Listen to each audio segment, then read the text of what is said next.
este informe hay que entender bien cuál era el propósito. El propósito era un informe que nos combinó ANLA como autoridad ambiental y quien define la suerte de la licencia ambiental a contratar un dictamen independiente.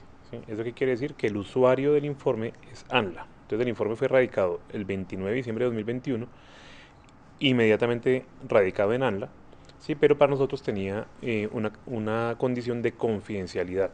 ¿Sí? Nosotros no podíamos hacer público el contenido del informe ni el informe.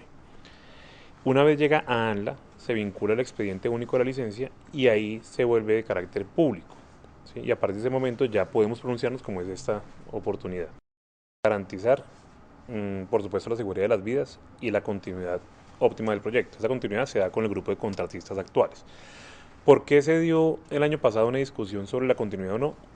Fue básicamente por los efectos del fallo de responsabilidad fiscal de la Contraloría General de la República. Pero este informe tiene varias consideraciones al respecto del grupo de contratistas, porque cuando se redactó el informe aún no estaban suscritas las prórrogas. Hoy en día ya están, van hasta el punto donde se superan la mayoría de elementos de riesgo de continuidad que plantea el informe de POIRI. Entonces digamos que esto coincide con la posición que adoptó EPM respecto a las prórrogas. A ver, es que el informe no dice nada distinto a lo que ha manifestado EPM, a lo que ha manifestado el PMU de manera recurrente. O sea, ahí no hay ninguna novedad técnica.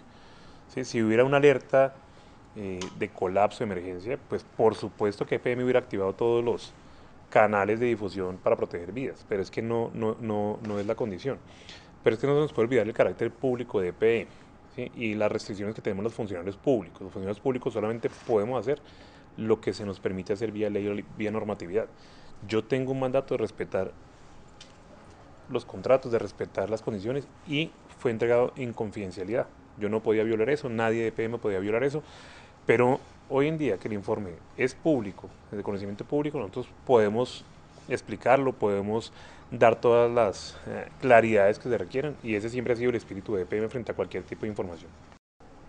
Ha sido tal vez la preocupación mayor nuestra, que el vertedero ha venido operando de manera continua, no fue diseñado para esa condición, sin embargo se ha comportado bien. ¿Cómo se mitiga ese riesgo? Eh, Evacuando el agua por otra vía. ¿Cuál es la siguiente vía que queda para evacuar agua? Las unidades de generación. Entonces, a medida que vayan entrando unidades de generación, nosotros podemos quitarle agua al vertedero. Al quitarle agua al vertedero, nos va a permitir hacer los mantenimientos, hacer inspecciones ya físicas reales y poder, digamos, quitarle esa presión que hoy en día es un factor de riesgo, al igual que al cuenco, que es donde cae el agua que sale del vertedero. A ver, ¿por qué duró 3 años? Este informe, pues por supuesto, se basa en información que, como los diseños, en informes, pero un componente muy importante y la razón por la cual se contrató a alguien internacional era que expertos internacionales pudieran visitar el proyecto. Por efectos de la pandemia, no se pudieron realizar esas visitas y eso alargó casi año y medio la ejecución del proyecto. Eh, Sobre la presa, no existe una presa en Roca que no tenga filtraciones. Sin embargo, Hidroituango es la presa en Colombia con menores filtraciones monitoreadas. ¿Sí? Esto no es un elemento de alarma. Un poco para entender, es un dictamen, esto no es un informe de causa raíz. No se contrató a Poire para que definiera qué fue lo que pasó, sino cómo el proyecto se lleva a un mejor estado en términos de riesgo. Pero vamos a suponer que Poire fuera el diseñador. ¿Sí? A nosotros no lo diseñó Integral. Integral hace un diseño. Si a Poire le preguntaran cómo hubiera hecho la presa, pues ya con mejor información sobre lo que pasó, pues seguramente da recomendaciones adicionales. No quiere decir que uno esté mal y el otro esté bien, sino son criterios de ingeniería que se han venido adoptando. Nosotros, como les digo, valoramos, digamos, las recomendaciones que hace Poiri, no son sorpresivas, ¿sí? O sea, coinciden con los elementos de riesgo que habíamos identificado. Sentimos que el informe valida muchas de las actuaciones que ha hecho EPM por el proyecto, pero a tu pregunta de si cambió o no cambió, por supuesto que cambió, porque es que hace 3 años había un colapso total. Hoy en día tenemos recuperado el proyecto en una gran medida, tenemos el 86% de avance. El proyecto tiene menos riesgo, pero riesgo cero no hay. No hay. Y las recomendaciones que hace Poiro son el evento de mitigar eso. Las estamos evaluando. ANLA deberá determinar, con su capacidad técnica que la tiene toda, qué de esas recomendaciones va a integrar en la licencia si decide normalizarla, como es la expectativa que tenemos todos, porque de eso depende la operación del proyecto Ituango. Nosotros con seguridad entramos esas 2 unidades en el segundo semestre de este año, ¿sí? Lo más probable es que entremos la primera unidad en julio y la segunda unidad en noviembre.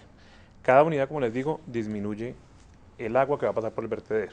Entonces es una excelente noticia, nos va a permitir tener un mayor control del proyecto y así vamos a seguir entrando unidades en el año 2023, que ya en ese punto, ¿sí? Cuando superemos 3 unidades, vamos a poder utilizar el tabique que tiene el vertedero para poder pasar el agua o por un lado o por el otro, ¿sí? Cuando hagamos eso, vamos a poder hacer mantenimientos mucho más estructurales sobre el vertedero en fallas que hoy no hemos detectado.